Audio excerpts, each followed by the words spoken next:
My ex has a love child and begged, "Please don't tell my husband." I said, "Too late." When she found out I'd already sent him the DNA test and timeline proving the baby wasn't his, the secret exploded. I, 31 male, got a call from my ex-girlfriend Melissa 2 weeks ago that turned into the wildest karma situation I've ever witnessed. We dated for 3 years, broke up 4 years ago when she cheated on me with her coworker. Classic story.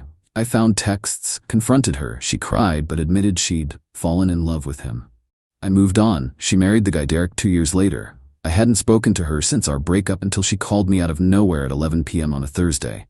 "Please, I need to see you. It's an emergency." "Melissa? What the hell? It's been 4 years. I know. Please, can we meet tomorrow?" "Coffee?" Against my better judgment, I agreed. Curiosity, mostly. Next day she shows up looking exhausted. Designer bag, wedding ring with a rock the size of a grape, but bags under her eyes like she hadn't slept in weeks. "I need your help," she started. "That's rich. With what?" She pulled out her phone, showed me a photo of a baby, maybe 8 months old. Cute kid, curly dark hair. "This is Aiden, he's yours." I actually laughed. "No, he's not. The timeline matches. I was still sleeping with you when—" "Melissa, stop. First of all, that would make him over 3 years old, not 8 months. Second, you're married. To Derek. The guy you left me for." Her face went red. "I mean, I had an affair, while married, with someone who looked like you. And now Derek thinks the baby is his, but I did the math and—" "Hold up, you're telling me you cheated on your husband, had a baby, and now you want me to—" "What exactly?" "I need you to take a DNA test." "Why? To prove you're not the father." "I'm obviously not the father. We haven't been together in 4 years. That's when she broke down. The real story came out. She'd had an affair with her personal trainer, Garrett. Got pregnant, told Derek the baby was his, but Garrett had recently started demanding to see his son and threatening to tell Derek everything if she didn't let him be involved. "So you want me to take a DNA test to show Garrett that he might not be the father? To create doubt?" "Yes. If there's multiple possible fathers, he won't be so confident, he might back off." The entitlement was staggering.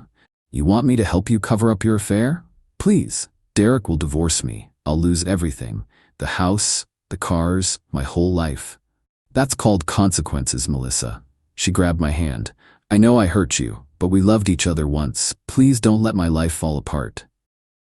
I pulled my hand away. "I'll think about it." She left looking hopeful. But here's what she didn't know. I'd been recording our entire conversation on my phone. Legal in my state for my own protection. That night I did some digging, found Derek on LinkedIn. Investment banker, seemed successful. His Facebook was private, but his Instagram wasn't. Lots of photos with the baby, captions about my mini-me and blessed to be a dad. The guy was clearly in love with that kid. I found Garrett too. Personal trainer at a high-end gym.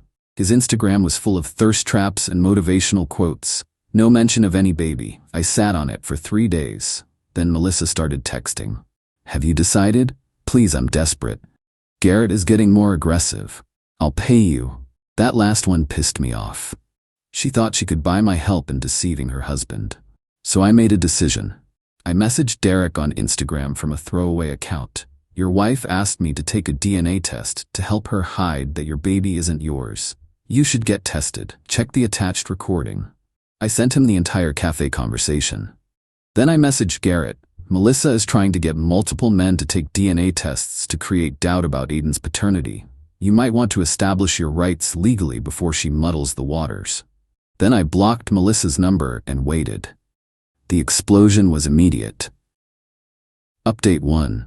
Holy shit, did things escalate quickly. Derek had contacted me through Instagram asking if we could talk.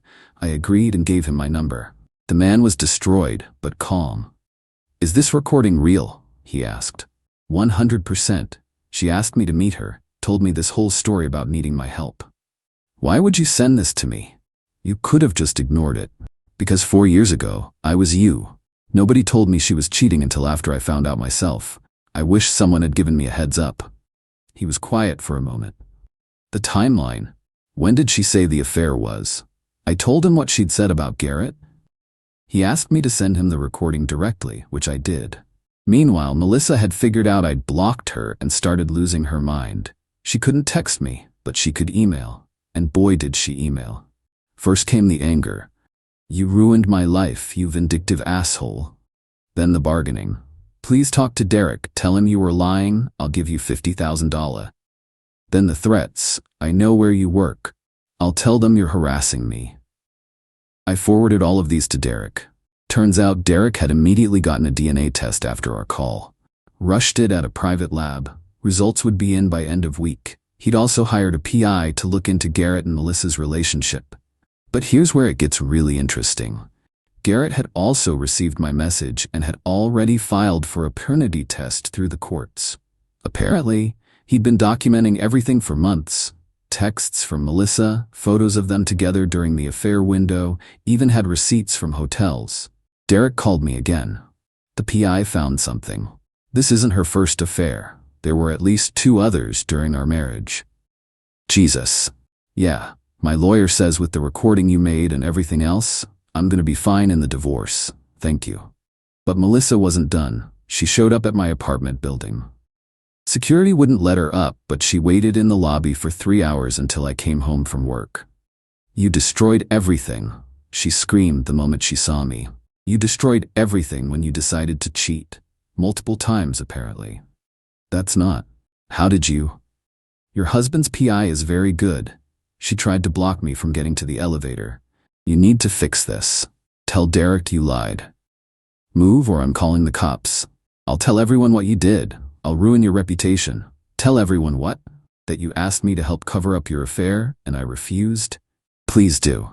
Security finally intervened and escorted her out, but she wasn't done. Update 2. The DNA results came back. Derek was not the father, Garrett was. Derek sent me a simple text. "Test confirmed what we suspected. Thank you again." But Melissa went nuclear. She started a campaign to destroy my life, but not through social media like you'd expect. No, she was smarter than that. She called my employer claiming I was stalking her. Thankfully, I'd already given HR a heads up about a situation with an unstable ex and provided them with the security footage of her waiting in my building's lobby. They took my side. She then tried to get creative. She contacted my current girlfriend, we'd been dating for about a year, with a fake story about how I was obsessed with Melissa and had been trying to break up her marriage for years. My girlfriend, Raina, called me immediately. "Your ex just DM'd me some crazy shit." I showed her everything. The recording, the emails, the security footage. Raina's response? She screenshotted Melissa's messages and replied, "He already showed me everything. You're pathetic. Also, your baby daddy is posting about filing for custody on Instagram right now. Maybe focus on that." Because yes, Garrett had gone public. Full scorched earth. Posted the DNA results on his Instagram with a caption about fighting for my son that was hidden from me. Derek had filed for divorce and, because of the affair and fraud, claiming the baby was his, was going for everything. The house was his from before the marriage. The cars were in his name. Melissa was about to lose it all. That's when her parents got involved. I got a call from a number I didn't recognize. It was her father, Robert. "I'm calling to ask you to stop this destruction of my daughter's life." "Sir, with all due respect, I didn't destroy anything. I told the truth to a man who deserved to know it." She made a mistake. Multiple mistakes. Multiple affairs, and then tried to drag me into it. She's going to lose custody of Aiden. That's between her, Derek, and Garrett. You could have just said no and walked away. I did say no. She wouldn't accept it. She showed up at my home. She tried to get me fired. She contacted my girlfriend. Silence. Then, she did what? Apparently, Melissa hadn't told Daddy the whole story. I forwarded him the emails and security footage. He called back an hour later. I apologize. I didn't know the extent of her actions. We'll handle this internally." Update 3. The divorce proceedings were moving fast. Derek's lawyer had everything lined up perfectly. But Melissa made one last desperate play. She claimed Derek had been abusive, said that's why she sought comfort in other men. It was a Hail Mary, but it meant Derek had to defend himself. Derek's lawyer reached out to me. "Would you be willing to testify about your relationship with Melissa? What would you need? Just the truth. How she was during your relationship, the cheating, her patterns." I agreed. Not out of spite, but because lies about abuse are serious and Derek didn't deserve that. The deposition was interesting. Melissa's lawyer tried to paint me as bitter, but I stayed calm and factual. When asked why I recorded our conversation, I simply said, because when an ex contacts you after 4 years asking for a suspicious favor, protecting yourself legally seems smart. When asked about abuse during our relationship, I was honest. Melissa was never abused. She was actually quite controlling. She had full access to my phone while keeping hers locked. She isolated me from female friends. When I caught her cheating, she tried to gaslight me into thinking I was imagining things until I showed her the evidence. Her lawyer tried a different angle. Isn't it true you wanted revenge for her leaving you? No. I've been in a happy relationship for over a year. I hadn't thought about Melissa in years until she called me. I simply wasn't willing to help her defraud 2 men and a child. Meanwhile, Garrett's custody case was building. He'd hired a family lawyer and was going for joint custody. His argument was solid. Melissa had deliberately hidden his child from him and committed paternity fraud. But here's where Melissa really screwed herself. She tried to flee with the baby. Her plan was amateur hour. She bought a plane ticket to her cousin's place in another state using a credit card. Derek's PI was monitoring. She was stopped at the airport. Attempting to take the child across state lines during an active custody dispute, that's attempted parental kidnapping. She was arrested, spent a night in jail before her parents bailed her out, but the damage was done. The judge in the custody case was not amused. Final update. It's been 3 months since that first phone call from Melissa. Here's where everyone ended up. Derek got his divorce. Melissa got nothing except her personal belongings and debt from her shopping habits. The prenup she'd signed, which she'd forgotten about in her panic, was ironclad. Adultery clause meant she forfeited any claim to alimony. Garrett got joint custody of Aiden. The attempted kidnapping actually worked in his favor. He has the baby 4 days a week and is, by all accounts, a devoted dad. Posted a photo last week of them at a park with the caption, "Making up for lost time." Good for him, honestly. Melissa moved back in with her parents. Last I heard through the grapevine, she's working at her mom's boutique and has to pay child support to Garrett since he has majority custody and she earns more than him. She tried one more time to contact me through a mutual acquaintance from years ago. The message was, "I hope you're happy. You ruined my life over petty revenge." I had the mutual respond, "He said to tell you that you ruined your own life. He just refused to help you hide it. As for me, Raina and I are doing great." The whole situation actually brought us closer. She saw how I handled extreme pressure and manipulation without losing my cool. Derek even sent me a bottle of expensive whiskey with a note, "For having the courage to do what was right." Do I feel bad for Melissa? Not really. She made choice after choice after choice.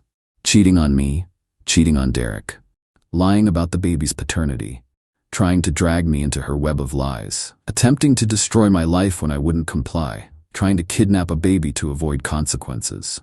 At every turn, she could have chosen honesty. Instead, she chose manipulation, and when that failed, destruction. The saddest part?